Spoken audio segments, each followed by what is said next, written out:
Salut, la semaine dernière, nous avons parlé de si la relation a été prise comme une phrase.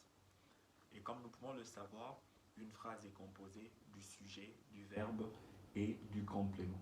L'homme et la femme qui constituent la relation à deux doivent être tous deux pleinement engagés pour faire vivre la relation.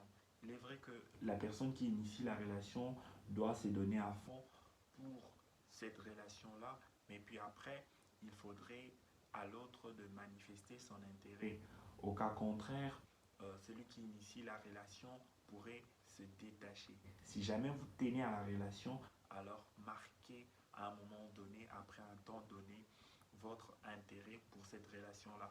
Vous devez tous deux être engagés dans la relation pour faire vivre cette relation. La relation à deux, les deux sujets doivent être pleinement engagés. Quant au verbe qui joue le rôle de la base, un élément clé dans une phrase, dans la relation à deux, c'est l'amour.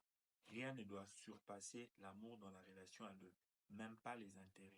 Il est vrai que on peut avoir telle ou telle autre raison pour lesquelles nous voulons être ensemble avec quelqu'un, mais l'amour doit surpasser. On s'attache parce qu'il a tout le temps pour vous et on se détache quand il n'a plus le temps pour vous. Ou encore, on s'attache parce qu'il sait subvenir à vos besoins et on se détache quand il ne sait plus le faire.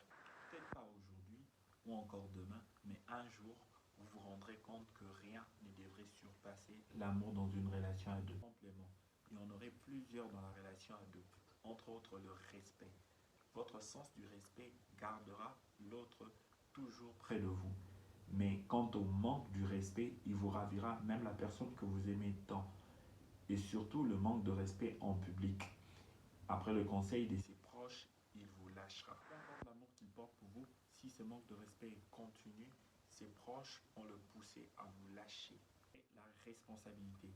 La responsabilité revient à être pleinement conscient de ses actes et d'en assumer les conséquences à venir. Responsabilité de chacun de deux. Ne faites pas quelque chose que vous-même, vous ne saurez pas assumer les conséquences par la suite, même si l'autre vous supplie de le faire. Vous ne pas rejeter la faute par après à l'autre seulement ou encore à toute personne qui ne sait pas vous apporter son aide. En complétant le tout dernier prévu par cette séquence de vidéo, la non-violence. Votre force, c'est pour l'autre, pour sa protection, et non pas contre l'autre en l'infligeant de coups. Faut-il encore signaler que les menaces, les critiques, les injures font partie de la violence verbale. La non-violence favorise un climat de confiance dans la relation à deux. L'autre est moins méfiant en votre égard. Un comportement à cultiver en soi. N'oubliez pas, être seul c'est bien, vivre à deux c'est mieux. Un autre complément que tu aimerais entendre dans cette vidéo.